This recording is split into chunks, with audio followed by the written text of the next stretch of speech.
যাদের হৃদয়ে আছে আল্লাহর ভয়, তারা কভু পথ ভুলে যায় না। আল্লাহর প্রেম ছাড়া এই দুনিয়ায় কারো কাছে কোনো কিছু চাই না। যাদের হৃদয়ে আছে আল্লাহর ভয়, তারা কভু পথ ভুলে যায় না। আল্লাহর প্রেম ছাড়া এই দুনিয়ায় কারো কাছে কোনো কিছু চাই না। রাতের আধারে যারা সিজদাতে রয়, দু চোখের অশ্রুতে নদী যেন বয়। রাতের আধারে যারা সিজদাতে রয়, দু চোখের অশ্রুতে নদী যেন বয়। সলনার হাছানি যত আসুক, সলনার হাছানি যত আসুক, পেছনে ফিরেও সে তাকাই না। যাদের হৃদয়ে আছে আল্লাহর ভয়, তারা কভু পথ ভুলে যায় না। আল্লাহর প্রেম ছাড়া এই দুনিয়ায় কারো কাছে কোনো কিছু চায় না। দিন কায়েমের পথে যারা অবিচল, তারা হলো আল্লাহর প্রিয়জন। বাতিলের কাছে যারা হার মানে না, সংগ্রাম করে যায় আমরণ। দিন কায়েমের পথে যারা অবিচল, তারা হলো আল্লাহর প্রিয়জন। বাতিলের কাছে যারা হার মানে না, সংগ্রাম করে যায় আমরণ। হেরার আলোতে যার হৃদয় রঙিন, হাতে আল কোরআনের দীপ্ত সঙ্গীন। হেরার আলোতে যার হৃদয় রঙিন, হাতে আল কোরআনের দীপ্ত সঙ্গীন।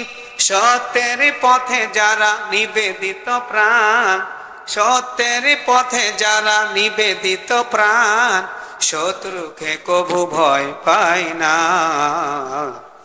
যাদের হৃদয়ে আছে আল্লাহর ভয়, তারা কভু পথ ভুলে যায় না। আল্লাহর প্রেম ছাড়াই দুনিয়ায় কারো কাছে কোনো কিছু চাই না। আমরা শুনতে এসেছি কোরআন। কোরআন হচ্ছে এমন একটি কিতাব, শুরুতে আল্লাহ সুবহানাহু ওয়া তাআলা সূরাতুল বাকারার 2 নম্বর আয়াতে কারিমাতে আল্লাহ সুবহানাহু ওয়া তাআলা কোরআনের চ্যালেঞ্জ দিয়েছেন, যালিকাল কিতাবু লা রাইবা ফিহি হুদাল লিল মুত্তাকিন। This is the book, there is no doubt. Shakil Ahmed ভাই বলেছেন, নাকি বলেন? This is the book, there is no doubt. এটা সেই কিতাব যে কিতাবের মধ্যে কোনো ভুল নাই। রব্বুল আলামিন বলেন, গোলাম শোনো শোনো, আমি একটা কিতাব দিলাম, যেই কিতাবের মধ্যে কোনো ভুল নাই, সন্দেহ নাই, সন্দেহের কোনো অবকাশও নাই। যালিকাল কিতাবু লা রাইবা ফীহি হুদাল লিল মুত্তাকিন।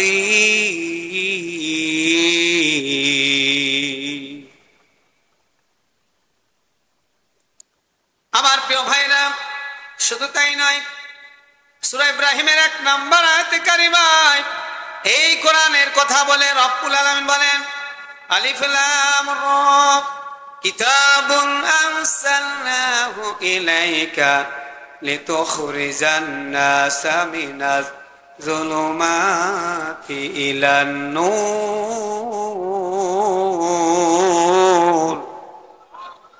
আর একবার প্রাণ খুলে সবাই বলেন আল্লাহু আকবার।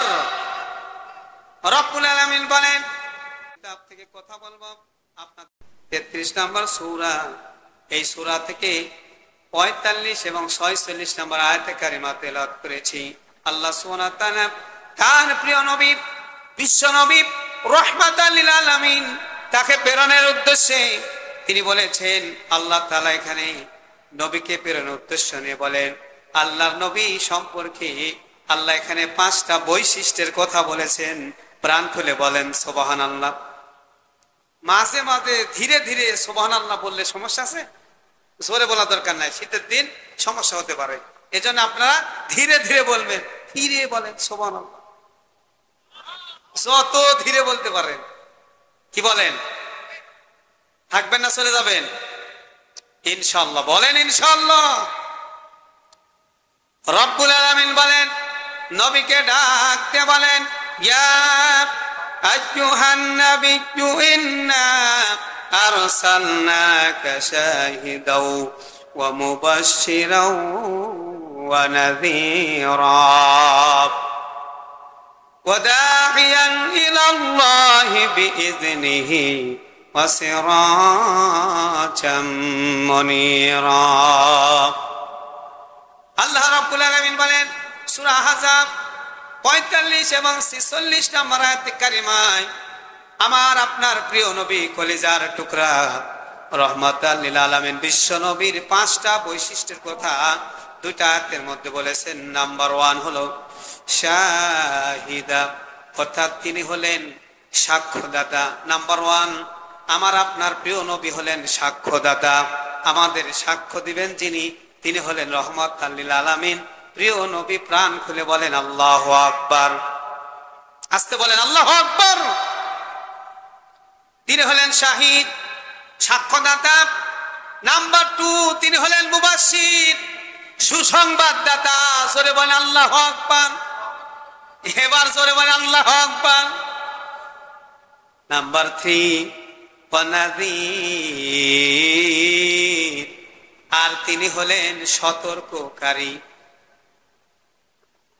নাম্বার 4 হলো রব্বুল আলামিন বলেন ওয়াদাইয়ান ইলাল্লাহ,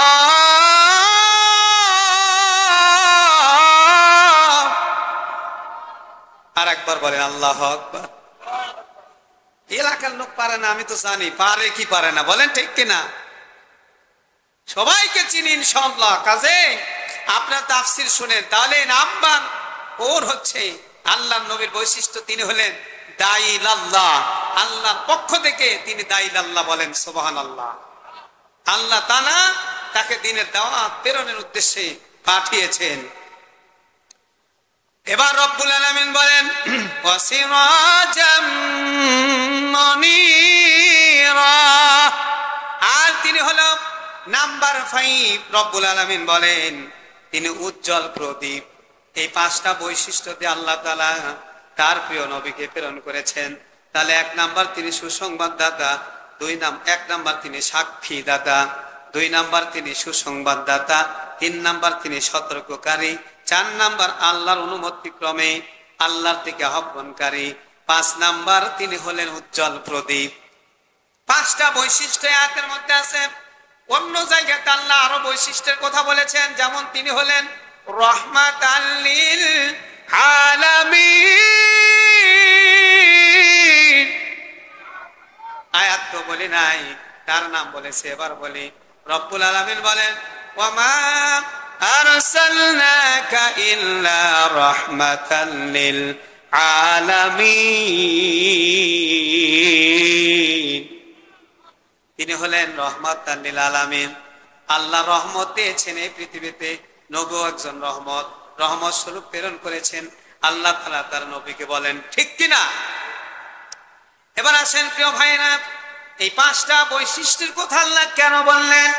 ওই কাফের বেঈমান মুশরিকেরা বিশ্ব নবীকে নিয়ে যখন কথা বলেছেন, তখন শুধু কথা বলেন নাই, বরং গালি দিয়েছেন।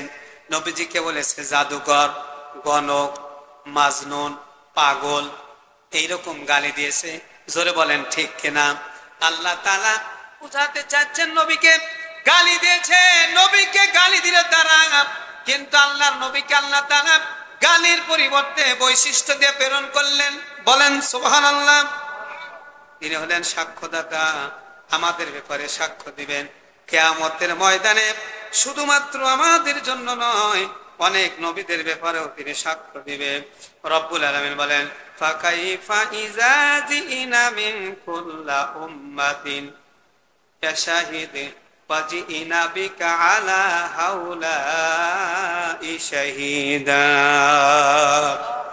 রব্বুল আলামিন বলেন যখন আমি প্রত্যেক উম্মত হতে একজন সাক্ষী উপস্থিত করব, এবং তোমাকে তাদের বিরুদ্ধে সাক্ষীর উপস্থিত করব, তখন কি অবস্থা হবে?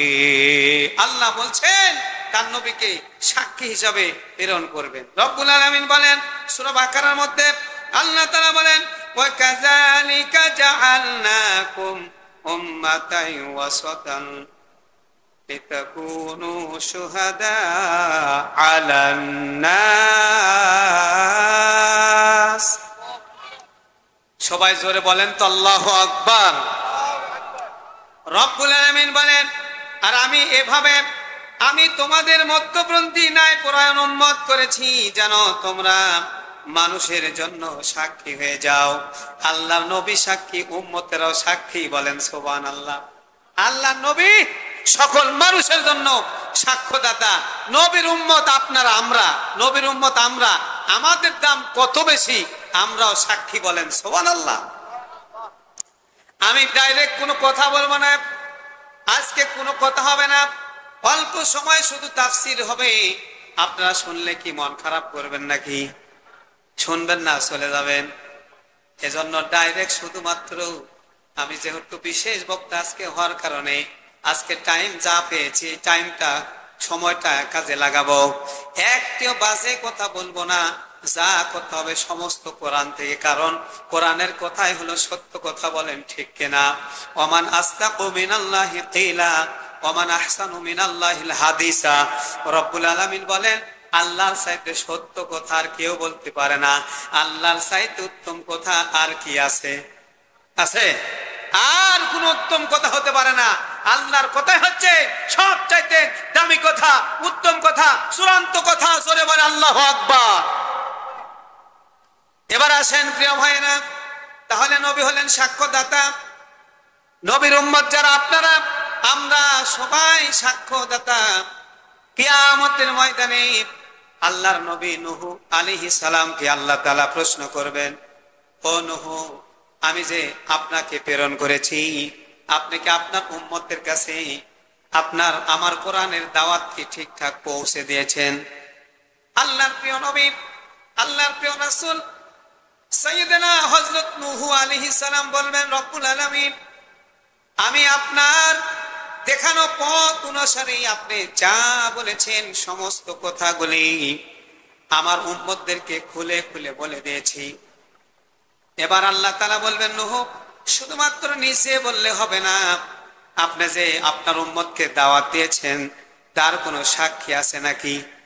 তিনি বললেন, আল্লাহ, তাহলে আমার উম্মতকে আপনি জিজ্ঞাসা করেন, চিন্তা করেন আপনারা কত দামি উম্মত আর অন্য নবীর উম্মত কত কি। এবার নূহ আলাইহিস সালামের উম্মতকে আল্লাহ পাক ডাক দিয়ে বলবেন, তোমাদের নবী নূহ আলাইহিস সালাম সে কি তোমাদের কাছে কোরআনের দাওয়াত, তার আল্লাহর দাওয়াতটা প্রেরণ করেছে? সমস্ত উম্মতেরা বলবে, নূহ আলাইহিস সালামের উম্মতেরা বলবে, না না, আমাদের কাছে কোনো দাওয়াত দেয় নাই, পরিপূর্ণ দাওয়াত দেয় নাই। আল্লাহ তাআলা বলবেন, নূহ রে, এই যারা অস্বীকার করছে, এবার কি কোনো সাক্ষী আছে? আপনি যে দাওয়াত দিয়েছেন তার কোনো সাক্ষী আছে নাকি? আল্লাহর নবী নূহ আলাইহিস সালাম বললেন, সাক্ষী আছে। কে সাক্ষী? তিনি বললেন, সাক্ষী হলো শেষ নবী মুহাম্মাদুর রাসূলুল্লাহ সাল্লাল্লাহু আলাইহি সাল্লাম এবং তার উম্মত। জোরে সরে বলেন সুবহানাল্লাহ। আর একটু জোরে বলেন আল্লাহু আকবার। তাহলে নবী বললেন, আমার সাক্ষী হলো শেষ নবীর উম্মত আর নবী মুহাম্মদ রাসূলুল্লাহ সাল্লাল্লাহু আলাইহি সাল্লাম। এবার আল্লাহ তাআলা শেষ নবীর উম্মতদেরকে ডাক দিবেন, ডাক দেওয়ার পরে জিজ্ঞাসা করছেন, ও শেষ নবীর উম্মত, তোমরা বলো নূহ আলাইহিস সালাম কি দাওয়াত ঠিক মতো দিয়েছে? এবার শেষ নবীর উম্মতেরা বলবে, আল্লাহ, নূহ আলাইহিস সালাম ঠিক মতো দাওয়াত দিয়েছে, বলেন আল্লাহু আকবার। আমার প্রিয় ভাইরা, আল্লাহ তাআলা বলেন, ও শেষ নবীর উম্মত, এই যারা যে দাওয়াত দিয়েছে নূহ আলাইহিস সালাম তার উম্মতকে যে ঠিক মতো দাওয়াত দিয়েছে, কেমনে তোমরা বুঝলে? কারণ তোমাদের আগমন হয়েছে সবচেয়ে পরে, নূহ আলাইহিস সালাম অনেক আগে এসেছিল। এবার কত সুন্দর উত্তর দিয়েছেন প্রিয় নবীর উম্মতেরা, কত সুন্দর কথাটা বলেছেন। তারা বলতেছেন, রব্বুল আলামিন, আল্লাহর নবী দাওয়াত দিয়েছে তার প্রমাণ হলো আল্লাহ তাআলা কোরআনে সেটা বর্ণনা করে দিয়েছেন। বলেন সুবহানাল্লাহ। তাহলে আপনার আমার সাক্ষী কিয়ামতের ময়দানে আল্লাহ তাআলা আমাদের সাক্ষী গ্রহণ করবেন। চিৎকার মেরে বলেন আল্লাহু আকবার। আর একবার বলুন আল্লাহু আকবার, লিল্লাহি তাকবীর। এই ব্যাটারি লো হয়ে গেল নাকি? সব বলে দেব, কিন্তু সব বলে দেব। ঠিকঠাক যদি আল্লাহু আকবার না বলে তাহলে ব্যাটারি লো কিভাবে হয়েছে এই বর্ণনা হবে। বলেন ঠিক কিনা? এজন্য এই কথা বলার আগে প্রিয় রাজশাহীবাসী, প্রিয় পুঠিয়াবাসী, প্রিয় বানেশ্বরবাসী, খুঁটিপাড়াবাসী, আমরা জানতে চাই আপনাদের রক্তের তেজ আছে কিনা। চিৎকার মেরে বলেন আল্লাহু আকবার। আর জোরে বলেন আল্লাহু আকবার। হ্যাঁ জানি তো রাজশাহীর রক্তের তেজ আছে, বলেন ঠিক কিনা? আমার প্রিয় ভাইরা, এবার রব্বুল আলামিন বলবেন এক নাম্বার সাক্ষী প্রমাণ পেয়ে গেছি, নবীজি সত্য কথা বলেছেন নূহ আলাইহিস সালাম। দুই নাম্বার সাক্ষী এবার নবীজি নিজে। আল্লাহর নবীকে আল্লাহ তাআলা জিজ্ঞাসা করবেন রহমাতাল লিল আলামিন, বিশ্ব নবী আপনি বলেন আপনি কেমনে সাক্ষী হলেন? আপনাকে সাক্ষী হিসাবে নূহ আলাইহিস সালাম বলেছেন। এবার বিশ্ব নবী রহমাতাল লিল আলামিন বলবেন আল্লাহ কিয়ামতের ময়দানে আজকে আমি সাক্ষীর কাঠগড়ায় দাঁড়িয়েছি, আমি সাক্ষ্য দিতেছি আল্লাহর নবী নূহ আলাইহিস সালাম আমার প্রিয় ভাই নবী সত্য কথাটাই বলেছেন, তিনি দাওয়াত ঠিক মতো দিয়েছেন। বলে আল্লাহু আকবার।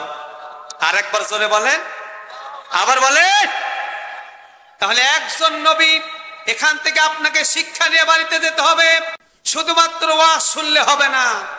আমি শিক্ষাটা বলে দিচ্ছি। এবার শিক্ষাটা হচ্ছে একজন নবী নূহ আলাইহিস সালাম রাসূল অনেক দিন আগে এসে তিনি দাওয়াত দিয়ে গেলেন। সেই দাওয়াতের সাক্ষী স্বরূপ আমাদের প্রিয় নেতা, আমাদের প্রিয় কলিজার টুকরা, আমাদের প্রিয় নবী রহমাতাল লিল আলামিন, তিনি বললেন আমার প্রিয় ভাই নূহ আলাইহিস সালাম দাওয়াতটা ঠিক মতোই দিয়েছে। জোরে বলেন সুবহানাল্লাহ। এই কথা বললেন, তার মানে আল্লাহ তাআলা বলছেন নবীকে আল্লাহ শিক্ষা দিচ্ছেন লা নুফাররিকু, আমরা কখনো মতানৈক্য সৃষ্টি করি না। এটা ঈমানদাররা বলেছিল। জোরে বলেন ঠিক কিনা? ঈমানদাররা মতানৈক্য সৃষ্টি করে না। নবী যেমন মতানৈক্য সৃষ্টি না করে তিনি এই কথা বলতে পারতেন আল্লাহর নবী নূহ সে একজন নবী হলো নাকি, আমার দাওয়াতটাই সেরা। বলেন ঠিক কিনা? বর্তমান প্রেক্ষাপট এখন আসেন তাহলে বুঝতে পারবেন। ডক্টর আল্লামা মিজানুর রহমান আজহারি সিলেটের ময়দানে, যশোরের ময়দানে তিনি আসার কারণে লক্ষ লক্ষ মানুষ হয়েছে। জোরে বলেন ঠিক কিনা? লক্ষ লক্ষ মানুষ যখন হয়েছে তখন এক প্রকার মানুষ, বিশেষ করে আমাদের এই মাথা গরম টুপিওয়ালা কিছু টুপিওয়ালা, তাদের মাথা গরম হয়ে গেছে। একজনের কথা বলি, যেমন মাওলানা গিয়াসউদ্দিন তাহেরি, বিশেষ অতিথি ভাই, আমার প্রিয় ভাই কলিজার টুকরা আমিনুল ইসলাম মিন্টু ভাই চলে এসেছে। লিল্লাহে তাকবীর, নারায়ে তাকবীর। বিশেষ অতিথির আগমন, শুভেচ্ছায় স্বাগতম। আল্লাহ তাআলা তাকে যেন নেক হায়াত বৃদ্ধি করে দেন এবং তার আব্বা জানকে জান্নাতি হিসাবে কবুল করে নেন। জোরে বলেন আমিন। ভাই মাঝে মাঝে এরকম অ্যাডভাইস হয়, সমস্যা আছে? সমস্যা নাই। গিয়াসউদ্দিন তাহেরি বলেছে ওরা মিজানুর রহমান আজহারি প্রোগ্রাম করার নামে, তাফসীর করার নামে তারা হচ্ছে দলীয় প্রোগ্রাম করতেছেন। জোরে বলেন নাউজুবিল্লাহ। সে বলছে তাফসীরুল কোরআন মাহফিলের নাম দিয়ে দলীয় প্রোগ্রাম করছে। এখানে যদি হাজার হাজার লোক, লক্ষ লক্ষ লোক হয়ে যায়, এটা কি দলীয় প্রোগ্রাম হবে? জোরে বলেন, আস্তে বলেন। হবে? হবে না। কাজে এটা হিংসা করে বলেছে। বলেন কি করে বলেছে? আর একজন মাওলানা আলাউদ্দিন জিহাদি, সুন্নি আলেম মাওলানা আলাউদ্দিন জিহাদি হিংসা করে বলেছে মিজানুর রহমান আজহারি প্রত্যেক মানুষকে টাকা দিয়ে ভাড়া করে ওই ওয়াজ মাহফিলে এনেছে, দেখে লক্ষ লক্ষ লোক। বাপ রে, ইমানদার লোক। চিন্তা করেছেন কি হিংসা? অথচ আল্লাহর নবী বললেন নূহ আলাইহিস সালাম সত্য দাওয়াতটাই দিয়েছে। জোরে বলেন ঠিক কিনা? আর আলাউদ্দিন জিহাদি মিজানুর রহমান আজহারীর সাথে হিংসা করে বলল যে মিজানুর রহমান আজহারী এবং তাদের দলের লোকেরা লোকজনকে টাকা দিয়ে ভাড়া করে তাফসির শোনার নামে রাজনীতি করতেছে। এবার আপনাদেরকে বলি, সত্য করে বলবেন, আপনাদেরকে এখানে আসার জন্য কেউ কি 1 টাকা দিয়েছে? এইখানে যদি এই অবস্থা হয়ে থাকে, মাওলানা আব্দুল আলিম চুক্তিবাদী ওয়াজ করছে আর আপনারা চাতক পাখির মতো বসে বসে শুনছেন, টাকা নাই, পয়সা নাই, কোনো ধরনের তাবারকের ব্যবস্থা নাই, তারপরে যদি আপনারা আসতে পারেন, তাহলে যিনি হাজার হাজার লক্ষ লক্ষ মানুষের আইডল আল্লামা ডক্টর মিজানুর রহমান আজহারী, তার মাহফিলে যদি লক্ষ লক্ষ লোক হয়, আর যদি কেউ বলে যে ভাড়া করে, টাকা দিয়ে ভাড়া করে লোক আনা হয়েছে, সে কি আসলে মন থেকে বলেছে না হিংসা করেছে? হিংসা করেছে, হিংসায় চলতেছে বর্তমান সবচাইতে বেশি। তাহলে আলাউদ্দিন জিহাদি বলল মিজানুর রহমান আজহারীর মাহফিলে লোক এসেছে ভাড়া করা লোক, ভাড়া করে আনা হয়েছে, এটা শুধুমাত্র হিংসা। তাই আমি বলতে চাই, আপনি একজন আলেম, আপনি একজন সম্মানিত ব্যক্তি, আমাদের মাথার তাজ, এইগুলি হিংসা ছেড়ে দিয়ে চলে আসুন, এক কাতারে দাঁড়াতে চায় মুসলমান। জোরে বলেন ঠিক কিনা? কিসের সুন্নি, কিসের আহলে হাদিস, কিসের হানাফি, আমরা সকলে মুসলমান। জোরে বলেন, আমরা সকলে কি মুসলমান? আমরা সকলে এক কাতারে দাঁড়াতে চাই, কারোর সাথে আমাদের শত্রুতা নাই, আমরা সকলে মুসলমান, ভাই ভাই, মাঝখানে কোনো ফাঁক নাই। বলেন ঠিক কিনা? এই যে মাঝখানে যে ফাঁক, ফাঁকগুলি একটু একটু করে পূরণ করেন। বলেন ঠিক কিনা? ফাঁক হয়ে গেলেই সমস্যা। 3 জায়গায় শয়তান বসে। নাম্বার 1, স্বামী স্ত্রী মাঝখানে যদি ফাঁকা রাখা হয়, সেখানে শয়তান বসে উকালতি করে, উকালতি করে আর বলে ওই শাকিব খানের চেহারায় ভালো, তুমি যার কাছে শুয়ে আসো এ তো ভালো না। বুঝতে পেরেছেন? নাম্বার 2, সেটা হচ্ছে এই তাফসির মাহফিলে আপনি যখন ফাঁকা রাখবেন, সেখানে শয়তান বসে বলবে এই বক্তা ওয়াজ যাই করুক, কণ্ঠ ততটা ভালো না, উঠে যাওয়াই ভালো।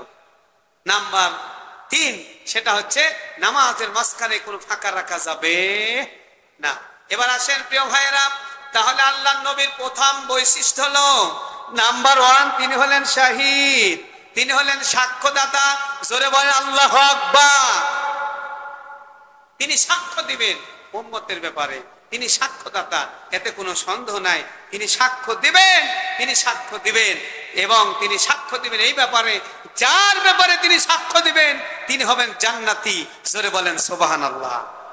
যার ব্যাপারে তিনি সাক্ষ্য দিবেন তিনি হবেন জাহান্নামী। বলেন নাউজুবিল্লাহ। এই জন্য আমরা আল্লাহর কাছে দোয়া করি, আমাদের প্রিয় নবী রহমাতাল লিল আলামিন, আমাদের প্রিয় নেতা কলিজার টুকরা যেন আমাদের পক্ষে সাক্ষ্য দেয়। বলেন ঠিক কিনা?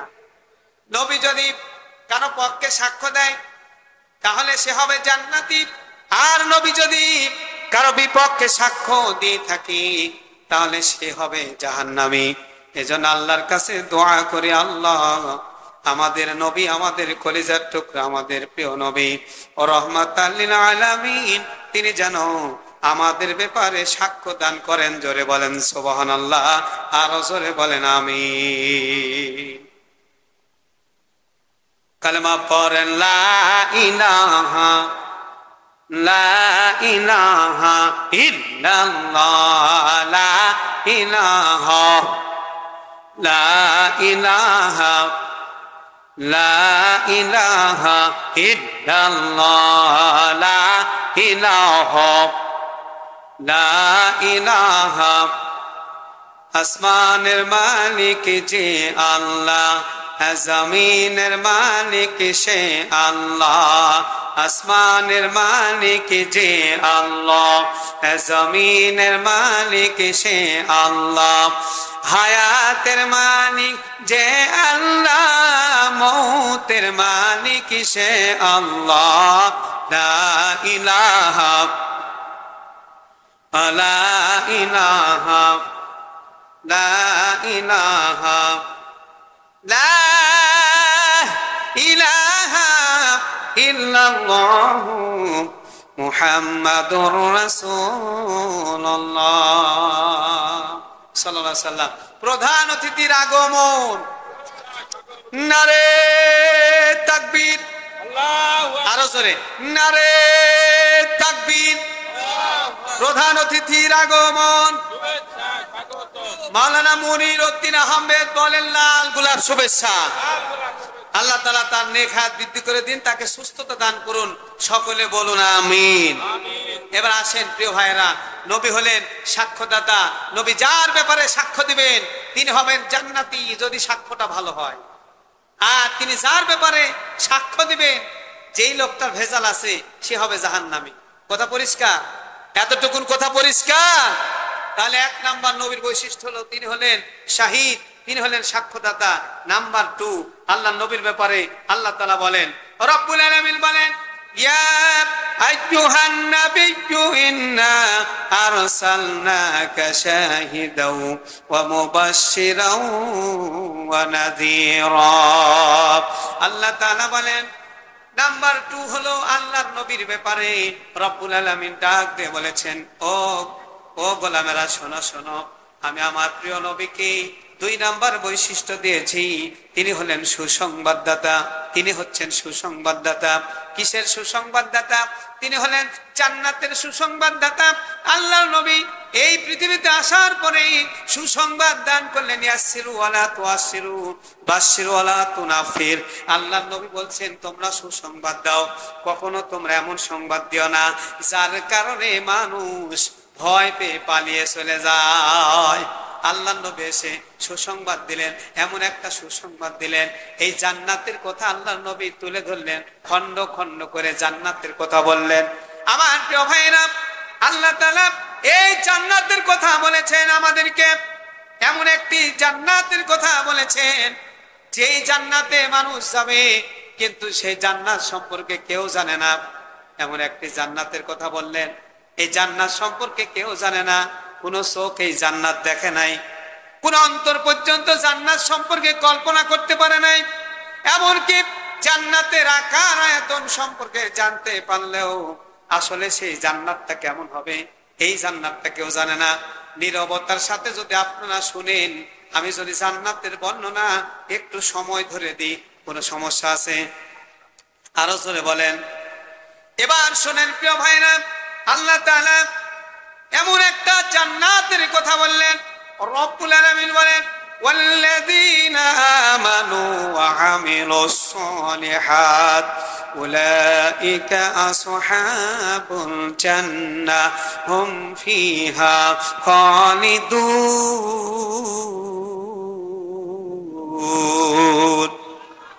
আরেকবার জোরে বলেন আল্লাহু আকবার। রব্বুল আলামিন বলেন, যারা আল্লাহর প্রতি ঈমান এনেছে, সৎ কর্ম করেছে, তারা হলো ওই জান্নাতের অধিবাসী, আর ওই জান্নাতে তারা চিরকাল থাকবে। সুবহানাল্লাহ বলেন। একটা জান্নাতি বান্দাদের জন্য, একটা জান্নাতি পুরুষের জন্য আল্লাহ তাআলা ৭০টি হুর দিবেন। সুবহানাল্লাহ। হুর পাওয়ার কথা শুনেও কি আপনার সুবহানাল্লাহ বলতে মন চাচ্ছে না? আল্লাহ তাআলা একটা জান্নাতি বান্দাদের জন্য, পুরুষদের জন্য, একটা পুরুষদের জন্য আল্লাহ তাআলা নির্ধারণ করে দিয়েছেন ৭০টি হুর। চিৎকার মেরে বলেন সুবহানাল্লাহ। হোয়াট ইজ হুর? হুর কি, তাই না? হুর হচ্ছে বেহেশতি নারী, জান্নাতি নারী, যার চেহারা দেখার সাথে সাথে আপনার তো মাথায় নষ্ট মামা। বলেন ঠিক কিনা? এখন যখনই হুজুরেরা বলে মাল, যুবকদের মাথা হয়ে যায় ডাল। বলেন ঠিক কিনা? ওই গার্লস স্কুলের সামনে আর মহিলা কলেজের সামনে একটা গোলাপ নিয়ে যুবকেরা সিরা প্যান্ট, ওই যে হাঁটুতে সিরা প্যান্ট নিয়ে, অর্ধেক চুলের সাইজ, অর্ধেক আছে অর্ধেক নাই। আছে না নাই? জোরে বলেন। চুল কেটেছে, এদিক টাকা এইভাবে, একদিকে কেটেছে, একদিকে আছে আর একদিকে নাই, একদিকে আছে আর একদিকে নাই, এমন ডিজাইন। বড় ভাই তো হাসতেছে। এমন ডিজাইন, এই ডিজাইন ফুলের, গোলাপ ফুল সামনে নিয়ে দাঁড়িয়ে আছে এতিমের মতো। বলেন কিসের মতো? এতিমের মতো। যদি বলা হয় কেন দাঁড়িয়ে আছো? গোলাপির জন্যে। কার জন্যে? আবার কোন বোন গোলাপি থেকে আমাকে আবার যে মাইন্ড করেন না, কারণ গরম পিঠা খাওয়ানোর কথা ছিল, পরে আবার দিবেন না শীতের দিন। আর এটা হলো সেই বানেশ্বর যেখানে গুড়ের আড়ত আছে না নাই? বেশি ওয়াজ করব না, এমন ওয়াজ করব যাতে আগামীকাল গুড়ের, সেই খেজুর গুড়ের বিখ্যাত পিঠাটা আমার বাড়িতে হাদিয়া যায়। চিৎকার মেরে বলে আল্লাহু আকবার। অলরেডি পিঠা খাওয়ার দাওয়াত হয়েছে, খাওয়া হয়ে গেছে। জোরে বলেন সুবহানাল্লাহ, বলে আল্লাহু আকবার। এই যুবক কেন দাঁড়িয়ে আছো ভাই? বলছে গোলাপির জন্য হুজুর, গোলাপির জন্য। এইখানে এই দুনিয়াতে এই যুবকরা এই মাল দেখে টাল না হয়ে যদি দাঁড়িয়ে না থাকতো, আল্লাহ তাআলার ইবাদত করতো, তাহলে আল্লাহ খুশি হয়ে ওই জান্নাতে যে জিনিসটা দিত সেটা হচ্ছে বেহেশতি হুর। বেহেশতি হুর দেখার সাথে সাথে তার অন্তরে জেগে যাবে নূর। জোরে বলে আল্লাহু আকবার। সেই বেহেশতি হুর, জান্নাতি হুর আমরা চাই কি চাই না? চাই কি চাই না? সেই জান্নাতে দেবেন রব্বুল আলামিন। যারা সৎ আমল করেছে, যারা ঈমান এনেছে, কেবলমাত্র তারা সেই জান্নাতে যাবে। জান্নাতে যাওয়ার সঙ্গে সঙ্গে আপনি দুনিয়াতে কয় তালা লিফটে উঠেছেন? মনে করেন 50 তালা, 120 তালা লিফটে উঠেছেন। ওঠার সাথে সাথে 2 মিনিটে লিফটের এক প্রান্ত থেকে আর এক প্রান্তে চলে গেছেন। এক তালা থেকে শুরু করে আবুধাবিতে যাওয়ার সময় যদি কোনো বিল্ডিং এ ওঠেন তাহলে 120 তালাতে মাত্র 2 মিনিট অথবা 1 মিনিট লাগবে। কিন্তু এই যে দুনিয়ার লিফটটা পেয়ে আপনি তো অবাক হয়ে যাচ্ছেন, কি লিফট বলেন ঠিক কিনা? আল্লাহ তাআলা এবার জান্নাতে আপনাকে যে লিফটটা দান করবেন, জান্নাতি বান্দারা এই যে বসে পড়বে, বসার সঙ্গে সঙ্গে দেখবে তার সামনে একটা সুন্দর ফল এসে মাথায় বাড়ি খাচ্ছে। পিছন দিকে তাকাবে, তাকানোর পরে দেখবে এটা হচ্ছে কলা ফল। বলেন কি ফল? বান্দা এবার বলবে এই যে শিবপুরে কলার হাত কত দেখেছি, এই কলা আর খাবো না। এবার আল্লাহর ফেরেশতারা এসে বলবে বান্দা এটা কিন্তু শিবপুরের কলা না, রাজশাহীর কলা না, এটা হলো আল্লাহর পক্ষ থেকে জান্নাতি কলা। একবার খেয়ে দেখো কি মজা। আমার প্রিয় ভাইরা, এই দুনিয়াতে গাছের গোড়া থাকে নিচে, আগা থাকে উপরে। ফল পাড়তে হলে একটা লাঠি লাগে, বলেন ঠিক কিনা? কি লাগে? কোঁটা লাগে, কোঁটা। কিন্তু জান্নাতি ফলের গাছ হলো গোড়াতে থাকবে উপর দিকে, ফল থাকবে নিচের দিকে। জান্নাতি বান্দারা একবার কল্পনা করবে ফলটা খাবো, সঙ্গে সঙ্গে প্লেটে ফল তৈরি হয়ে সামনে এসে ঘুরতেছে, খাও তোমার জন্য এসেছি, ওয়েলকাম ওয়েলকাম।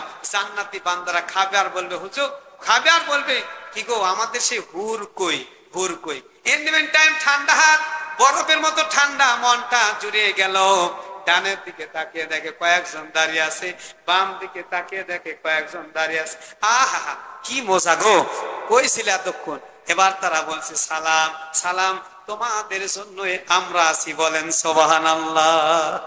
এই জান্নাতি নারী যারা হবে, জান্নাতি হুর, কখনো নাকে কোনো সিগান থাকবে না, কোনো ময়লা থাকবে না। মেয়েদের যে 3 দিনের সমস্যা আছে না নাই? আছে। 3 দিনের কোনো সমস্যা থাকবে না, কোনো রক্তস্রাব থাকবে না, কোনো মাসিক থাকবে না, কোনো ধরনের খারাপ কিছু থাকবে না। এমনকি যে খাবার খাবে এই খাবারটা তাদের কোনো পায়খানা হবে না, পেশাব হবে না। একটা ঢেকুর ওঠার সঙ্গে সঙ্গে এই জান্নাতি বান্দা এবং জান্নাতি বান্দীদের এটা পরিষ্কার হয়ে যাবে। চিৎকার মেরে বলেন সুবহানাল্লাহ। এবার আমি মূল কথার দিকে যাই। কিন্তু আফসোসের বিষয় হলো কিছু লোক এই জান্নাতের কথা শোনার পরেও জান্নাতের পথে থাকতে পারে না, জান্নাতের দিকে যেতে পারে না। এরা হলো কিয়ামতের ময়দানে কঠিন মুসিবতের সময় মুসিবতের মধ্যে পড়ে যাবে আমার প্রিয় ভাইয়েরা। কিন্তু ঈমান থাকার কারণে আল্লাহ তাদের সাথে কত ভালো ব্যবহার করবে এই বিষয়টা একটু জানাতে চাই। জান্নাতি বান্দারা জান্নাতে যাওয়ার তো সকলের ইচ্ছা আছে না নাই? আছে, সকলের ইচ্ছা আছে। ইনশাআল্লাহ আল্লাহ যেন কবুল করেন, জোরে বলে আমিন। নারে তাকবীর। আল্লাহ তুমি কবুল করা। আমার প্রিয় ভাইয়েরা, এবার এই জান্নাতি বান্দারা জান্নাতে সকলে যেতে চায়, কিন্তু কিছু লোক ওই আরাফ নামক স্থানে বসে যাবে। তাদের আমল হচ্ছে কম বেশি কিছুই হবে না, মানে খারাপ আমল এবং ভালো আমল সমান সমান হওয়ার কারণে তারা জান্নাতেও যেতে পারে নাই, জাহান্নামেও যেতে পারে নাই। মাঝখানে বসে গেছে, মাঝখানে বসে চিন্তা করতেছে রব্বুল আলামিন, আমরা তো মাঝখানে বসে গেলাম, আমরা তো এই জান্নাতের সেই সুঘ্রাণ, সেই জান্নাতের নিয়ামতটা পেলাম না। ওগো আল্লাহ, আমরা কি সেই জান্নাতে যেতে পারবো না? আমরা কি জান্নাতে যেতে পারবো না? আমরা তো এখানে শুনেছিলাম মাওলানা আব্দুল আলিম চুক্তিবাদীর কণ্ঠে জান্নাতের সেই নিয়ামতের কথা শুনেছিলাম, কিন্তু আজকে তো সেই জান্নাতে যেতে পারলাম না। কারণটা কি? কারণ হলো তালাশ করে তারা দেখবি তাদের আমলটা বেশি নাই, তাই তারা জান্নাতে যেতে পারছে না। কিন্তু তাদের স্মরণ হয়ে গেছে আল্লাহ রাব্বুল আলামিন সেই হাদিসে কুদসিতে আল্লাহ বলেছেন, হাদিসে কুদসি তাকে বলা হয় নবীর কথা, কিন্তু আল্লাহর ভাষা। আল্লাহ বলেছেন এমন কথা আছে যে হাদিসে তাকে বলা হয় হাদিসে কুদসি। আল্লাহর নবী বলছেন পর্যাপ্ত পরিমাণ এই পৃথিবীতে যার ঈমান আছে, আমল যদি একটু কমও থাকে তাও সে একদিন জান্নাতে যাবে। আর একবার বলেন সুবহানাল্লাহ। আমার প্রিয় ভাইরা, এবার জান্নাতি বান্দারা বসে গেছে আর আল্লাহর কাছে বলতেছে রব্বুল আলামিন, এত সুন্দর জান্নাত দেখা যায়, ওই জান্নাতের বারান্দায় একটু যেতে চাই। আল্লাহ তাআলা বুঝতে পেরেছে, পারার পর এবার বলছে জান্নাতি বান্দারা একবার সুযোগ, দ্বিতীয়বার আর সুযোগ নাই। জান্নাতি বান্দারা বলছে আল্লাহ একবারই সুযোগ, আমরা শুধু জান্নাতের বারান্দায় যেতে চাই। আল্লাহ তাআলা বললেন এভাবে হবে না, ওয়াদা করো। হাত তুলে ওয়াদা করলো। আল্লাহ বললেন শুধু ওয়াদা করলে হবে না, লিখিত ওয়াদা দাও। এবার লিখে দিল, কসম করলো, ওয়াদা করলো, লিখে দিল। আল্লাহর জীবনে কোনোদিন জান্নাত চাইবো না, একবার শুধু জান্নাতের ওই বারান্দাতে যেতে চাই। আল্লাহ তাআলা বললেন ঠিক আছে যাও। অনুমতি পেয়ে গেছে, জান্নাতের বারান্দায় বসে আছে। বসার সঙ্গে সঙ্গে জান্নাতি হাওয়া এসে মনটা ভরে গেছে। ওই যে বানেশ্বর কেন্দ্রীয় মসজিদে এসি যখন দেয়, এসির বাতাসের বাহিরে দরজার কাছে বসলে একটু বাতাস পাওয়া যায়। ঠান্ডা বাতাস ভালো নাকি খারাপ? আবার বলেন, খুব মজা লাগে, বলেন ঠিক কিনা? কিন্তু জান্নাতি বান্দা বলছে রব্বুল আলামিন, আমরা তো জান্নাত পেয়ে গেলাম না, শুধু জান্নাতি হাওয়া খাচ্ছি। হাওয়া খাইতে খাইতে বছরের পর বছর চলে গিয়েছে। অনেকদিন পরে এবার ডাক দিয়ে বলছে রব্বুল আলামিন, আল্লাহ, ও আল্লাহ, তুমি রহমান, তুমি রহিম, তোমার দয়ার শেষ নাই। এবার আল্লাহ বলে বান্দারে আবার কেন ডাকছিস? এবার বান্দা বলছেন আল্লাহ আপনি যদি কাউকে কিছু দেন তাহলে কেউ কি ঠেকাতে পারবে? আল্লাহ বলছেন আল্লাহু আলা কুল্লি শাইইন কাদির, আমি হলাম সর্বময় ক্ষমতার অধিকারী, আমাকে ঠেকানোর মতো কেউ নাই। বলেন ঠিক কিনা? 24 সালের শুরুতে প্রোগ্রাম করতে যায় আর কানে কানে কিরামান কাতিবিন ইয়ালামুনা মা লা তাফালুন, কানে কানে বলে হুজুর দেখে শুনে ওয়াজ করবেন, ক্ষমতায় আছে কিন্তু আমরা, ক্ষমতায় আছে আমরা, দেখে শুনে ওয়াজ করবেন, রাজনীতি করবেন না। এবার আপনারা বলেন ক্ষমতার মালিক কে? আমি বলবো আস্তে, আপনারা বলবেন জোরে। কারণ হচ্ছে প্রতি রাতই ওয়াজ করা লাগে, আবার গলার একটু সমস্যা আছে। তাহলে এবার জোরে আওয়াজ দিয়ে বলেন ক্ষমতার মালিক কে? যারা বলেছিল আমরা ক্ষমতায় আছি দেখে শুনে ওয়াজ করবে, আল্লাহ বলেছে ক্ষমতায় থাকতে পারবে না, 1 সেকেন্ডের মধ্যে ক্ষমতা থেকে নামিয়ে দিব। জোরে বলেন ঠিক কিনা? এখন কি সেই ক্ষমতা আছে না গেছে? কাজে ক্ষমতার মালিক কে? আরো জোরে বলেন। এবার রব্বুল আলামিন আপনি যদি কারো জন্য কিছু করেন তাহলে কেউ কি করতে পারে? আল্লাহ তাআলা বললেন আমি তো সকল ক্ষমতার মালিক, কাজে আমার সাথে কেউ পাল্লা দিতে পারবে না। কেউ যদি দেয় আল্লাহর সাথে পাল্লা, থাকবে না তার কাল্লা। ঠিক কিনা? জোরে বলেন ঠিক কিনা? কাজে সব জায়গায় পাল্লা দেন, আল্লাহর সাথে পাল্লা দেওয়া যাবে না। বলেন ঠিক কিনা? এবার জান্নাতি বান্দারা বলছেন রব্বুল আলামিন তাহলে আমরা কি এইখানে বসে থাকবো? আপনি যদি আমাদেরকে একটু জান্নাতে ঢোকার জন্য একটু ব্যবস্থা করে দেন, কেউ কি আপনাকে বাধা দিতে পারবে? আল্লাহ বলছে কেউ পারবে না। এবার শুধু এই জান্নাতে যেতে চাইলে হবে না, তোমরা তো ওয়াদা রক্ষাকারী না, বরং ওয়াদা ভঙ্গকারী। ওই যে 1000 বছর আগে ওয়াদা করেছিলে আর কিছু চাবো না, কিন্তু আজকে যে চাচ্ছ তোমরা তো ওয়াদা ভুলে গেছো। এবার জান্নাতি বান্দারা কৌশল করে বলবে আল্লাহ এটাই শেষ ওয়াদা, আর জীবনেও 2 নাম্বারই করবো না। কথা বুঝেন? আর জীবনে 2 নাম্বারই করবো না, আর একবার সুযোগ দেন ওই জান্নাতে গিয়ে আর কখনো আপনার কাছে চাইবো না। ও আচ্ছা ঠিক আছে, তোমরা ওয়াদা করো, এই যে হাত তুললাম ওয়াদা করলাম, এভাবে হবে না, লিখে দাও। এই যে লিখে দিলাম, আর কোনোদিন চাইবো না। আল্লাহ বললেন ঠিক আছে, দিলাম। জান্নাতের কাছাকাছি চলে গিয়েছে। এবার তারা দেখে, আহারে কি সুন্দর জান্নাত, কি সুন্দর জান্নাত, আর চাওয়ার দরকার নাই। কিন্তু মনের বাসনা পূর্ণ হয় নাই। মনে হচ্ছে সামনে বসে আছে বেহেশতি হুর, কত সুন্দর দেখা যায়। জোরে বলেন ঠিক কিনা? পৃথিবীর সবচাইতে বিশ্ব সুন্দরী রশ্মিকা মান্দানা আমির হামজা বলেছে, জানলার নাম নিয়ে একবারে বিশ্ব সুন্দরীর দিকে তাকা। তার নাম মোজাফফর বিন মহসিন, আহলে হাদিসের একজন বক্তা। তাকে প্রশ্ন করা হয়েছে, আমির হামজার ওয়াজ শোনা যাবে? আমির হামজার কাছ থেকে এলেম নেওয়া যাবে? দেখেন হুজুরে হুজুরে কি অবস্থা চলছে। তখন বলছে, ওযু করেন। কি করেন? কিবলার দিকে হবেন, পশ্চিম দিকে হবেন। আমির হামজার নাম নেওয়ার কারণে পশ্চিম দিকে হবেন। এরপর ওযু করবেন, মানে পবিত্রতা অর্জন করবেন। আমির হামজার নাম নেওয়ার কারণে একবার মুখই অপবিত্র হয়ে গেছে।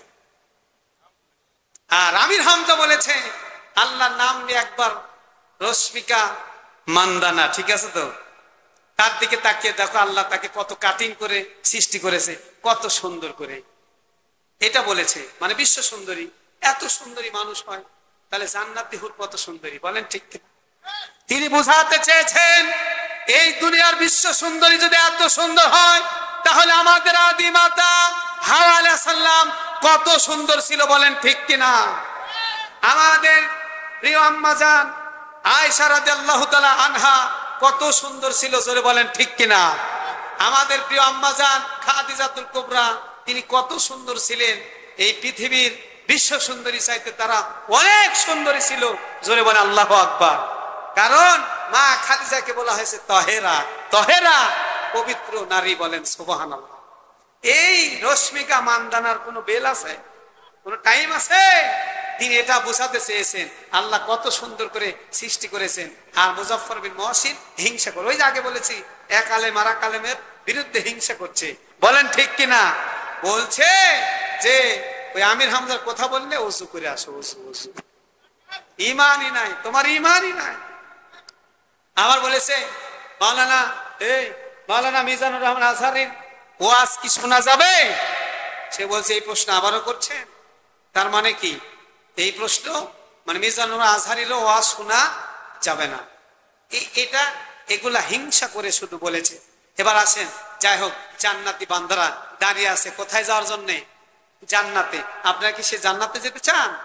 এবার জান্নাতি বান্দারা আবারও বসে আছে, বসে আছে, বসে আছে, বসে থাকতে থাকতে থাকতে হঠাৎ করে বছরের পর বছর যখন কেটে গেছে, আল্লাহর কাছে ডাক দিয়ে বলছে, রব্বুল আলামিন, ইয়া রহমান, ইয়া রহিম, ওগো আল্লাহ। আল্লাহ বলে, বান্দারে তোর হলো কি, কি হয়েছে, সমস্যাটা কি?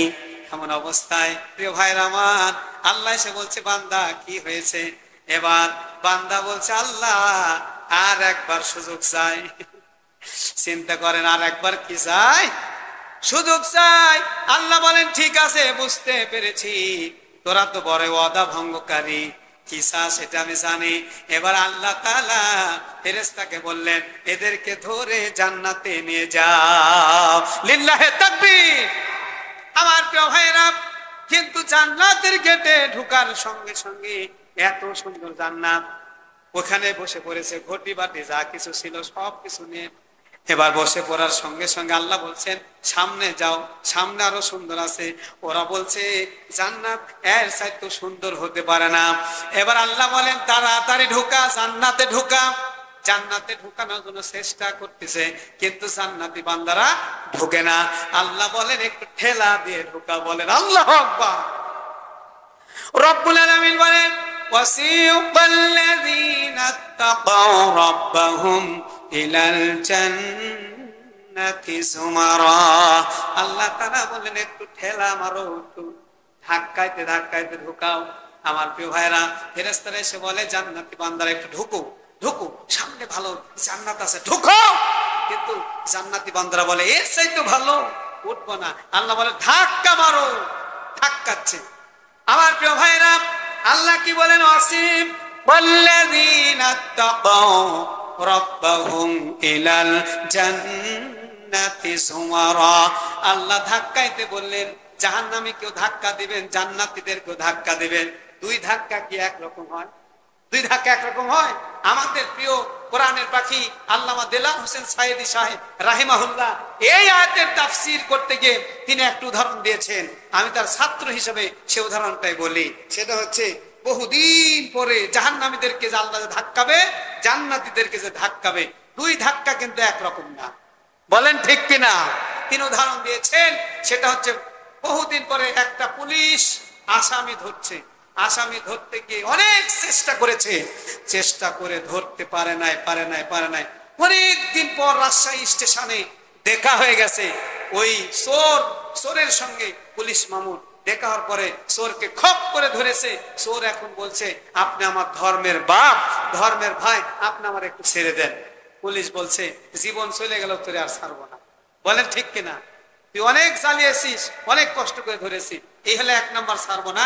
নাম্বার দুই, আপনি লেখাপড়া করেছেন, লেখাপড়া শেষ করে অনেক দিন পর বন্ধুর সাথে দেখা হয়েছে, 30 বছর পর দেখা হওয়ার পরে এবার ওই রাজশাহী স্টেশনে অথবা চট্টগ্রামের স্টেশনে দেখা হওয়ার পরে এক বন্ধু আর এক বন্ধুর সাথে দেখা হওয়ার পরে এক বন্ধু আর এক বন্ধুকে বলছে, বন্ধুরে বহুদিন পরে তোর সঙ্গে দেখা হয়েছে, আজকে আমার বাড়িতে যেতেই হবে, তোরে আর ছাড়বো না।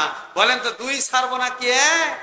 দুই ছাড়বো না এক হতে পারে না। তেমনি জান্নাতে যে আল্লাহ ধাক্কাইতে ঢুকাবে, জাহান্নামে যে ধাক্কাবে, দুই ধাক্কা কিন্তু এক হতে পারে না। এবার আমরা বলি আল্লাহ আমরা যেন ওই জান্নাতের অধিকারী হতে পারি। তাহলে দুই নম্বর আল্লাহর নবীকে আল্লাহ তাআলা সুসংবাদদাতা হিসেবে প্রেরণ করেছে। নাম্বার 3 ওয়ানাজির, আল্লাহ তাআলা তার নবীকে সতর্ককারী হিসেবে প্রেরণ করেছেন। বলেন সুবহানাল্লাহ। আল্লাহ নবী এসে সতর্ক করলেন, খবরদার অন্যায় করবে না, অন্যায় করলে জাহান্নামে যেতে হবে। আমার প্রিয় ভাইরা, এবার জান্নাতি বান্দারা জান্নাতে আছে, জান্নাতি নিয়ামত খায়, জান্নাতে বসবাস করে। এত সুন্দর জান্নাত পেয়ে তারা খুব আনন্দিত। জান্নাতে থাকতে থাকতে একদিন এক অবস্থায় তারা জান্নাতে আছে। ঠিক এনিমেন্ট টাইম জান্নাতে থাকতে থাকতে জান্নাতি বান্দারা চিন্তা করে জান্নাত এত সুন্দর, আল্লাহ তাআলা এবার ওই জান্নাতি বান্দাদেরকে জাহান্নাম দেখার একটু সুযোগ করে দিলেন, আর জাহান্নামী বান্দাদেরকে জান্নাতটা দেখার সুযোগ করে দিলেন। এই সুযোগে জান্নাতি বান্দারা জাহান্নামী বান্দাদেরকে দেখে যে কথাটা বলেছিল, রব্বুল আলামিন বলেন ফি জান্নাত, জোরে সোরে বল আল্লাহু আকবার, ফি জান্নাতি ইয়াতাসাআলুন,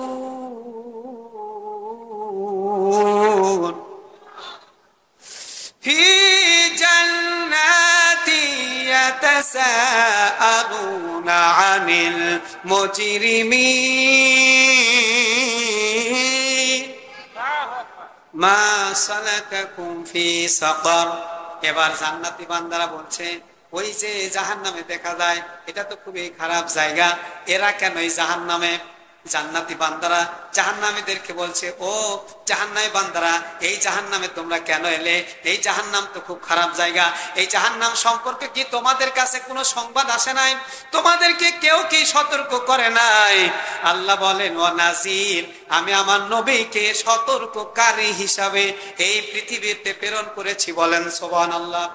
আল্লাহ নবী এসে বললেন খারাপ কাজ করবে না, টেন্ডারবাজি করবে না, চুরি করবে না, ডাকাতি করবে না, মানুষের সম্পদ কেড়ে খাবে না, মানুষের কাছে অন্যায় করবে না, কোনো কাজ করবে না। যদি এইগুলি করো তাহলে তোমাকে জাহান্নামে যেতে হবে। ফেসবুকে দেখলাম আজকে কিছু দুষ্কৃত লোক, বদমাইশ টাইপের, নিজের দলের দুর্নাম করার জন্য, বিশেষ করে বিএনপিকে ডুবানোর জন্য এক গ্রুপ তা বিএনপির নাম দিয়ে একটা গরু জবাই করে চুরি করে এনে লোকজনের মাঝে খাওয়াচ্ছে। জোরে বলেন ঠিক কিনা? এরা বিএনপির কখনো বন্ধু হতে পারে না, এরা চায় যাতে বিএনপি ধ্বংস হয়ে যায়। জোরে বলেন ঠিক কিনা? আমি বলতে চাই যারা নাম দেব, দলের নাম দেব, বিএনপির নাম দেব, যারা মানুষের গরু চুরি করে আর একজনকে খাওয়াচ্ছে, তাদেরকে আইনের আওতায় এনে দৃষ্টান্তমূলক শাস্তির ব্যবস্থা করা হোক। জোরে বলেন ঠিক কিনা? কাজে এরা বিএনপিকে ডুবাতে চায়। বলেন ঠিক কিনা? 15 বছর কষ্ট করলো, আর এখন এসে এই গরু চুরি করার অপরাধে, গরু চুরি করার অপবাদ পেয়ে তাদের যদি ক্ষতি হয়ে যায়, এই দুষ্কৃতী বদমাইশ শয়তানদেরকে শাস্তির আওতায় আনতে হবে। জোরে বলেন ঠিক কিনা? তাহলে আল্লাহ বললেন এই জাহান্নামবাসীদের সম্পর্কে, আল্লাহ তাআলা বললেন যে নবীকে আমি প্রেরণ করেছি নাজির, সতর্ককারী হিসেবে। আমার প্রিয় ভাইরা, এবার রব্বুল আলামিন বলেন ওই জান্নাতীরা বলবে তোমরা কেন জাহান্নামে এলে? এই জাহান্নাম তো খুব খারাপ জায়গা। এবার তারা যে উত্তরটা দিয়েছিল আমি বলে দেবো 1 মিনিটের মধ্যে, সেটা হচ্ছে তারা বললো ক্বালু লাম নাকু মিনাল মুসাল্লিন। আর একবার বলেন আল্লাহু আকবার। তারা বলেছিল আমরা মুসল্লি ছিলাম না, আমরা নামাজি ছিলাম না, নামাজ না পড়ার কারণে আজকে আমরা জাহান্নামে এসেছি। ওই জাহান্নামীরা 4টা কারণে এই সূরাল মুদ্দাসিরে এখানে আল্লাহ তাআলা বলে দিয়েছেন 4টা কারণে তারা জাহান্নামে যাবে। নাম্বার 1 হলো তারা নামাজ আদায় করত না। আমাদের দেশে এমন লোক আছে নামাজ পড়ে না, ক্রিটিসাইজ করে, বলেন ঠিক কিনা? বলে নামাজ না পড়তে পারি, ঈমান ঠিক আছে, বলেন ঠিক না? ওই তাদের জন্য একটা ছন্দ বানিয়েছি, বলবো পড়ে না নামাজ কালাম, পড়ে না নামাজ কালাম, গাজায় মারে দম, রাখে না রমজানের রোজা, ইফতার খাওয়ার জম। ঠিক না বা ঠিক বলে? এই যে রমজান মাস সামনে, রমজান আসতেছে, রমজান মাসে মসজিদে এসে প্লেট নিয়ে বসবে, ইমাম বরাবর বসে হুজুরকে বারবার সিগন্যাল দিবে, হুজুর ইফতার করেন, ইফতার করেন। হুজুর বলে টাইম আছে তো, টাইম আছে, এখন ইফতার করা যাবে না। এবার বলছে ফতুয়া দিচ্ছে, ফতুয়া। হুজুর নেন তো, নিতে নিতে সময় আপনি শুরু করেন। আচ্ছা তার বলা দেখে কি বোঝা যায় ও রোজা আছে? পড়ে না নামাজ কালাম, পড়ে না নামাজ কালাম, গাজায় মারে দম, রাখে না রমজানের রোজা, ইফতার খাওয়ার জম। এটা গেল 1। নাম্বার 2 হলো আর একটা গ্রুপ আছে, বাবার কাছে গেলে নামাজও লাগে না, রোজাও লাগে না, এরা হলো ভণ্ড। বলেন কি বলবো? নবীজি মেরাজে গেল, নবীজি মেরাজে গেল, 90,000 কালাম পেল, 30,000 করলো জাহের, 60,000 গোপনে, পানের তলে মম জ্বালালে ঝড় বাতাসে নেভে না, ওরে বাবার হাতে মুড়ি ধরলে নামাজ রোজা লাগে না। আছে না নাই? একটু জোরে বলেন, আর একটু জোরে বলেন। ওরে মুর্শিদ চরণ অমূল্য ধন, মুর্শিদ চরণ অমূল্য ধন, সময় থাকতে চিনলাম না, লোহা রে বানাইলো কাঞ্চা সোনায় আমার। আরে দয়াল পরশমণি গো আমার, মুর্শিদ পরশমণি গো, লোহা রে বানাইলো কাঞ্চা সোনা। ওই যে রাজশাহী জেলা পুঠিয়া থানার অন্তর্গত বানেশ্বর ইউনিয়নে সবজিহাটা একটা জায়গা আছে, আছে না? সবজিহাটা, সবজিহাটা আব্দুল গাফফার ভাই, আব্দুল গাফফার ভাই টেইলার্স, দর্জি আব্দুল গাফফার ভাই ওখানে দর্জিগিরি করে। আমি একটা, আমার শ্বশুর একটা কালো জুব্বা দিয়েছি, বুঝলেন? এই হাইফা কালো জুব্বা ঠিক করতে গেছি, কোলার ঠিক করা, সর্দির আবার মতুয়া বলে, মতু মানে আমার ঘাড় তো খাটো, আর ওই জুব্বার ঘাড় বড়। এই জুব্বা ঠিক করার জন্য গেছি, নিচে এখন ওই ডিজে মারছে। কি মারছে? DJ, DJ, DJ, DJ. একটু পরে দেখি শুরু হয়ে গেল। কি হলো? আমি বলছি ভাই আব্দুল গাফফার ভাই কি হচ্ছে এখানে? ওরা বলছে বলবো, ওরে মুর্শিদ চরণ অমূল্য ধন, মুর্শিদ চরণ অমূল্য ধন, সময় থাকতে চিনলাম না, লোহা রে বানাইলো কাঞ্চা সোনা। আর মুর্শিদ লোহাকে কাঞ্চা সোনা বানাইছে, কথা কি বুঝেন?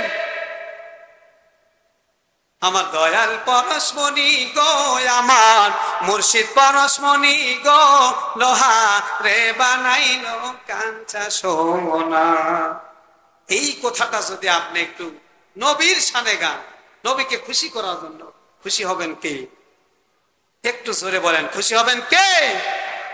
ওরে রাসূল চরণ অমূল্য ধন, রাসূল চরণ অমূল্য ধন, সময় থাকতে চিনলাম না, লোহা রে বানাইলো কাঞ্চা সোনা। আমার রাসূল পরশমণি গো, আমার নবী পরশমণি গো, লোহা রে বানাইলো কাঞ্চা সোনা। ও তোরা দেখলে ছবি পাগল হবি, দেখলে ছবি পাগল হবি, ঘরে থাকতে পারবি না, লোহা রে বানাইলো কাঞ্চা সোনা। তার নবীকে দেখার ইচ্ছা আছে না নাই? জোরে বলেন, দেখার ইচ্ছা আছে না না? ওই নামে সুর ধরিয়া পাখি যায় গান করিয়া, চলবে চলবে, আরো জোরে বলেন চলবে। ওই নামে সুর ধরিয়া পাখি যায় গান করিয়া, ওই নামে মজনু হলো মাওলায় আমার কাদের গনি। নবী মোর পরশমণি, নবী মোর সোনার খনি, আল্লাহ নাম ভাবে যে জন সেই তো দুজাহানের ধনী।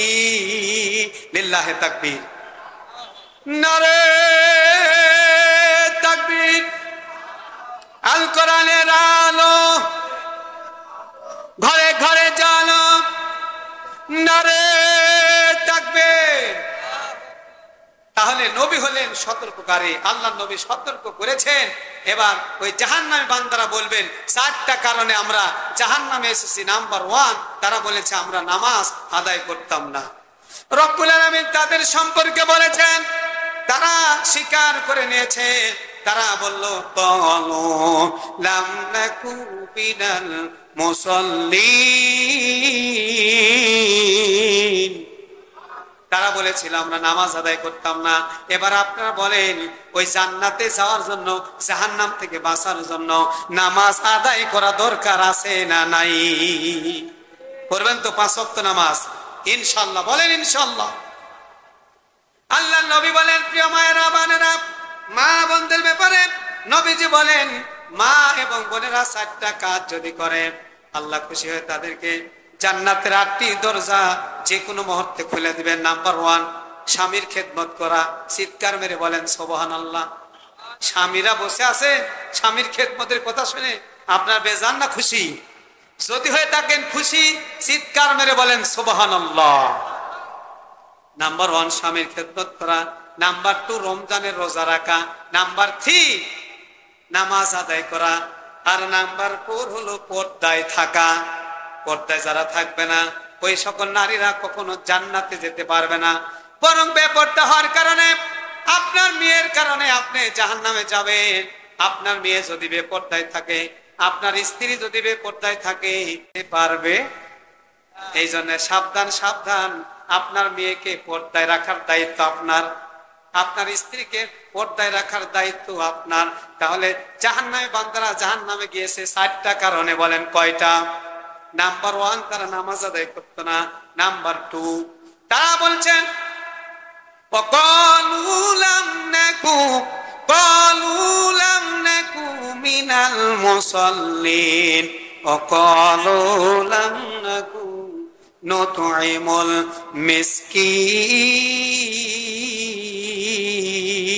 المسكين। এবার তারা বলছে আমরা মিসকিনদের সম্পদটা তাদের মুখ থেকে কেড়ে নিতাম, গরিব অসহায় যারা মানুষ ছিল তাদেরকে খাবার দিতাম না। নাম্বার 3 হলো তারা বলেছে ওয়াকুন্না নাকুতু মাআল খায়দিন, তারা বলছিল আমরা মানুষের সমালোচনা করতাম। আগের জামানায় দেখেছি 5 জন মেয়ে যদি এক জায়গায় বসতো তাহলে সমালোচনা করতো, অমুকের মেয়ে পালিয়ে গিয়ে বিয়ে হয়েছে। বলেন ঠিক কিনা? আর এখন পুরুষেরা বসে চায়ের স্টলে বসে একটা চা খায় আর বলে আমার ভাই তোমার ভাই, বল্টু ভাই বল্টু ভাই, বল্টু ভাইয়ের চরিত্র ফুলের মতো, নামাজ পড়ে না 1 ওয়াক্ত, এরকম বল্টু ভাই আছে না নাই? ওই বল্টু ভাইয়ের নামে স্লোগান দেয়। ওই বল্টু ভাই আবার যখন দূরে চলে যায় হয়তো 2 নাম্বার মাল। জোরে বলেন ঠিক কিনা ভাই? আর একবার বলেন ঠিক কিনা? সামনে থাকতে হাই রে প্রশংসা, একটু দূরে গেলে দুর্নাম, আছে না নাই? তাহলে নাম্বার 3 হলো যারা মানুষের সমালোচনা করবে নাম্বার 4, আল্লাহ তাআলার নবী, আল্লাহ তাআলা বলেছেন ওয়া কুন্না নাখুদু মাআল খায়দিন। হয় না? আরেকবার জোরে বলবেন, ওয়া কুন্না নুকাযযিবু বিয়াউমিদ্দিন।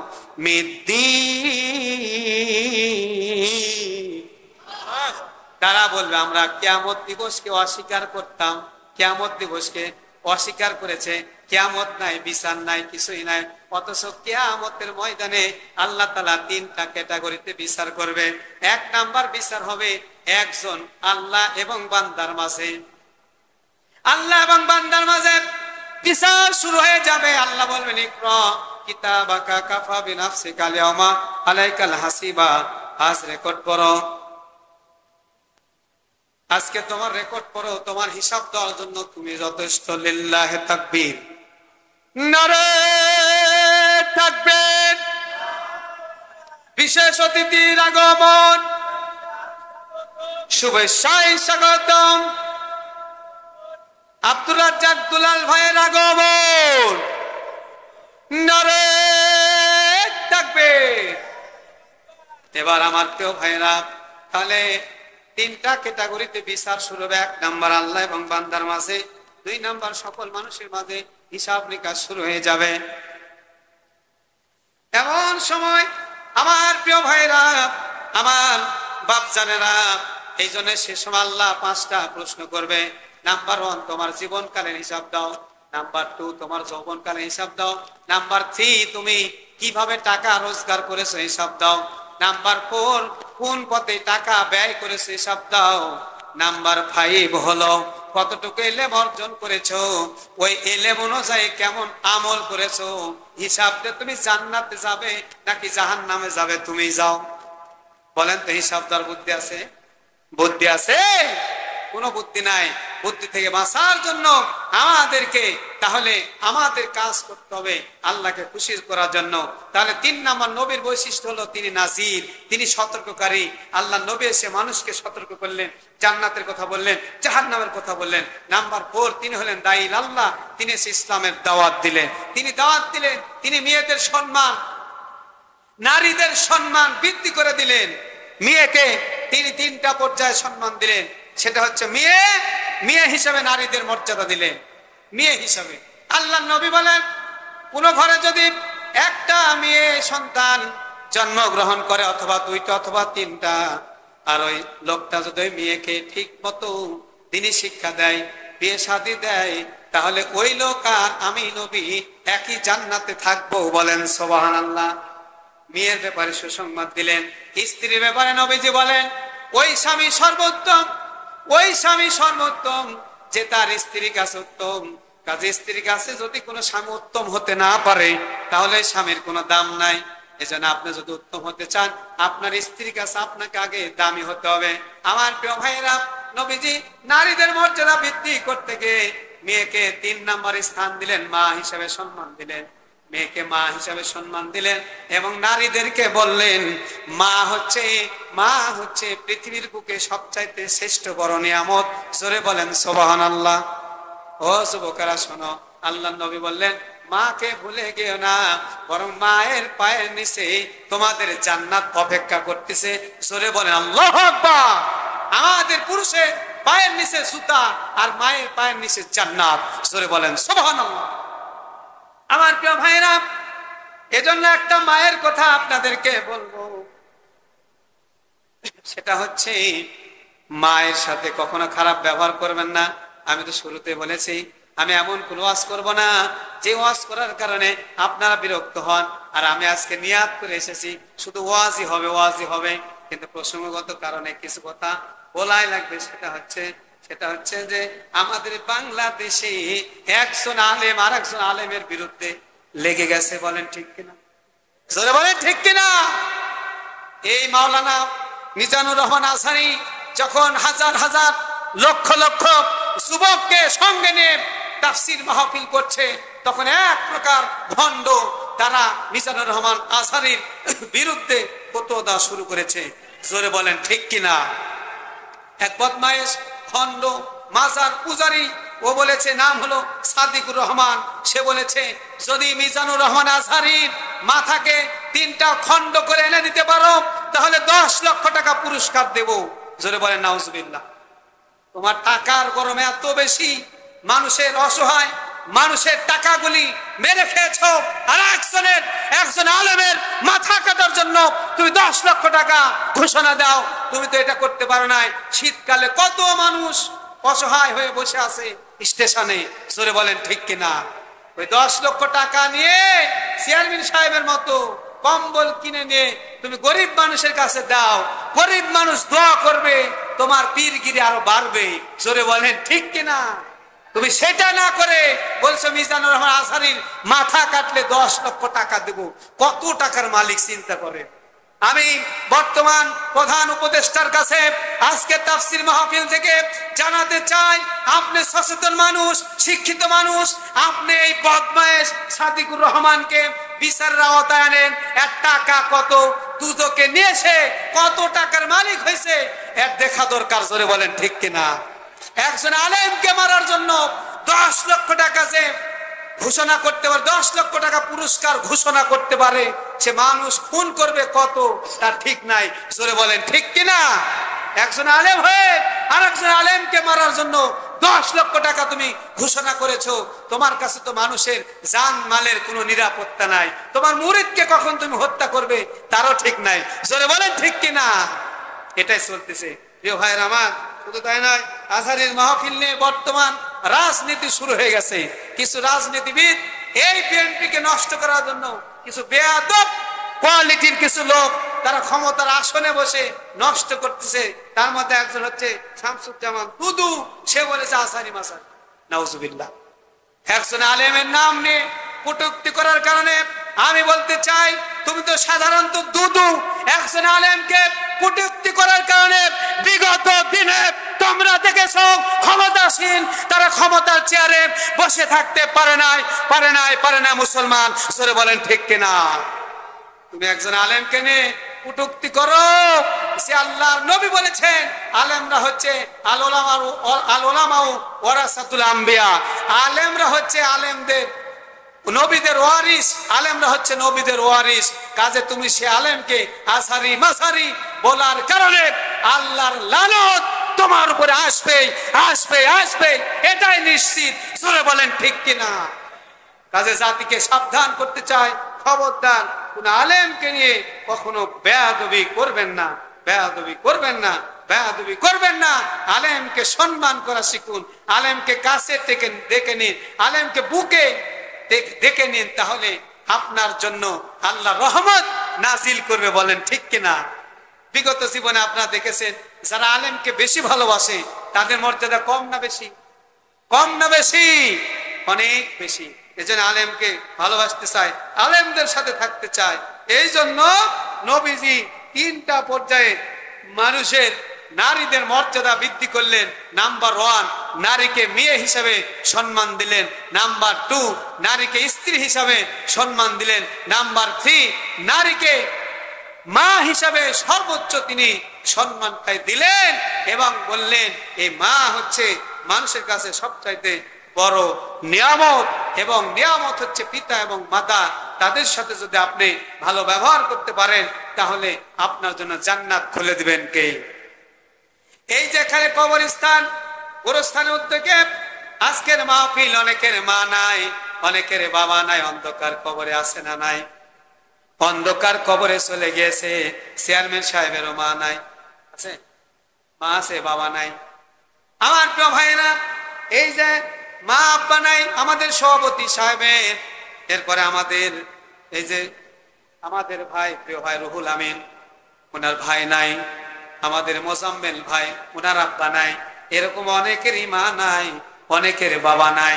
আমি বলতে চাই 1 মিনিটের মধ্যে, সেটা হচ্ছে আপনার মা আপনার বাবার সাথে আপনার ব্যবহার হবে সবচাইতে ভালো। নাম হলো জুরাইস, বুখারীর হাদিস।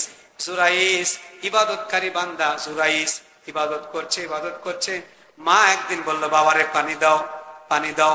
জুরাইস চিন্তা করে নামাজ পড়বো নাকি মায়ে পানি দেব, মাকে পানি দিব। এই করতে করতে দেরি হয়ে গেছে।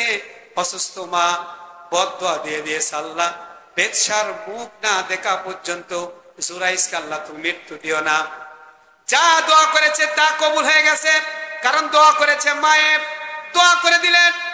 একদিন জুরাইজকে এক পতিতা মহিলা সে খারাপ প্রস্তাব দিল, তিনি এটা মানলেন না। না মানার কারণে রাখালকে গিয়ে যখনই বলেছে, রাখাল সেটা করেছে। করার পরে কিছুদিন পর মহিলাটা গর্ভবতী হয়ে গেছে। 1 মিনিটে বললো, সেটা হচ্ছে গর্ভবতী হওয়ার পরেই যখন তার সন্তান হয়েছে, অবিবাহিত মহিলার পাড়ার লোকজন বলতেছে, ও মহিলা তোমার পেটে সন্তানটা কার? সে বলছে সন্তানটা জুরাইজের। লোকজন আশ্চর্য হয়ে গেল, যে জুরাইজ আল্লাহর ওলি, যাকে ঘর বাড়ি করে দিয়েছে ইবাদত করার জন্য, ইবাদত না করে অপকাম করে, জুরাইজকে ধর। জুরাইজকে ধরা হলো, আনা হলো। এবার জুরাইজ বলছে আমি এই কাজ করি নাই। মেয়ে বলছে না, এই কাজ সে করেছে, এই সন্তান তার।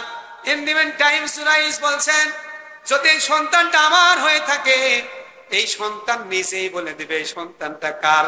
জোরে বলে আল্লাহু আকবার। বুখারীর হাদিস, আল্লাহর নবী বলেন, 3জন শিশু মায়ের পেট থেকে পড়ার পরে কথা বলেছে। নাম্বার 1 মরিয়মের সন্তান ঈসা আলাইহিস সালাম। নাম্বার 2 এই যে জুরাইজকে অপবাদ দেওয়া হয়েছিল, ওই সন্তানকে বলা হলো, ওই সন্তান তুমি বলো আমি কি তোমার পিতা? এবার লোকজন বলতেছে জুরাইজ আসলে পাগল হয়ে গেছে, একদিনের শিশু, সে কি কথা বলতে পারে? জুরাইজ বলল, ওই আল্লাহর কসম করে বলি, আমি যদি কোন অন্যায় করে থাকি তাহলে এই সন্তান বলে দেবে, আর আমি যদি ন্যায় করে থাকি এই সন্তানটাই বলে দেবে। সন্তানটা জবান খুলে গেল, সন্তান বলল আমার পিতা হলো রাখাল। চিৎকার মেরে বলেন আল্লাহু আকবার। আর আসলে বলেন আল্লাহু আকবার। মায়ের সঙ্গে শুধুমাত্র মাকে পানি দিতে দেরি হওয়ার কারণে এত বড় শাস্তি আল্লাহ দিয়েছেন। এই হাদিসের কথা শেষ করে দিই, সেটা হচ্ছে 3 নাম্বার সন্তান হলো বনি ইসরাইলের সন্তান। ছোট্ট মা ছোট্ট সন্তানকে কোলে নিয়ে বসে আছে। 2 জন ব্যক্তি যাচ্ছে, একজন সুদর্শন পুরুষকে দেখে মা বলল, আল্লাহ এই পুরুষের মতো আমার সন্তানকে বানাও। ওই সন্তান কোল থেকে উঠে সঙ্গে সঙ্গে বলল, মা এই ভুলটা করো না। একদিনের শিশু কথা বলছে মা এই ভুল করো না, ওই মানুষের মতো আমার চেহারা বানানোর জন্য তুমি দোয়া করো না, কারণ তোমার দোয়া কবুল করবে কে? তোমার দোয়া আল্লাহ কবুল করবে। কাজে ওই দোয়া আমি চাই না, কারণ ওই লোকটা জানেন একটু বলে দেখে গেল একজন দাসীকে মারতে মারতে আনা হচ্ছে। মহিলাটা বললেন, আল্লাহ আমার মেয়েকে দাসীর মতো করো না। এবার মেয়ের জবান ফুটে গেল, একদিনের শিশু কথা বলছে, মা ভুল করো না, ভুল করো না। আল্লাহ যেন ওই দাসীর মতোই আমাকে বানা দেয়। তার কারণ হলো ওই দাসীটা মাজলুম, আর মাজলুম হলো জান্নাতি। জোরে বলেন সুবহানাল্লাহ। মনে রাখবেন 3 প্রকার মানুষের দোয়া আল্লাহ ফিরে দেন না। নাম্বার 1 হলো মাজলুম।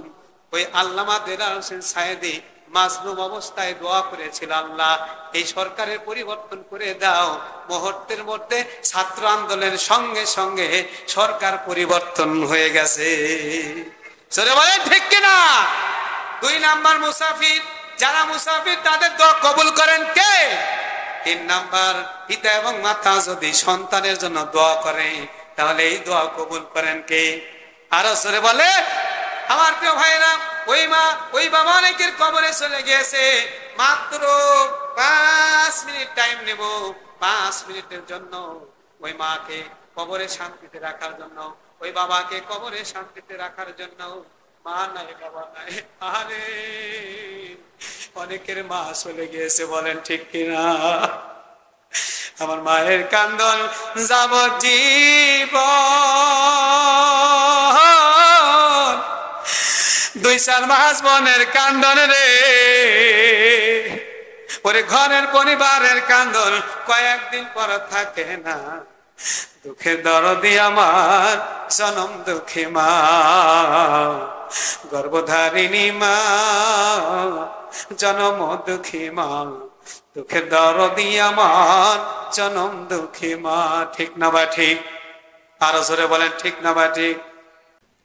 10 মাস 10 দিন মায়ে গর্ভে দিলেন ঠাই, রক্ত মাংস খাইয়া আমি ভবে আইলাম ভাই, ভূমিষ্ঠ হইয়া আমি উঠিলাম কান্দিয়া, শান্ত করিল মায়ের বুকের দুধ দিয়া। 10 মাস 10 দিন মায়ে গর্ভে দিলেন ঠাই, রক্ত মাংস খাইয়া আমি ভবে আইলাম ভাই, ভূমিষ্ঠ হইয়া আমি উঠিলাম কান্দিয়া, শান্ত করিল মায়ের বুকের দুধ দিয়া। ওরে মায়ের সবের কাহানে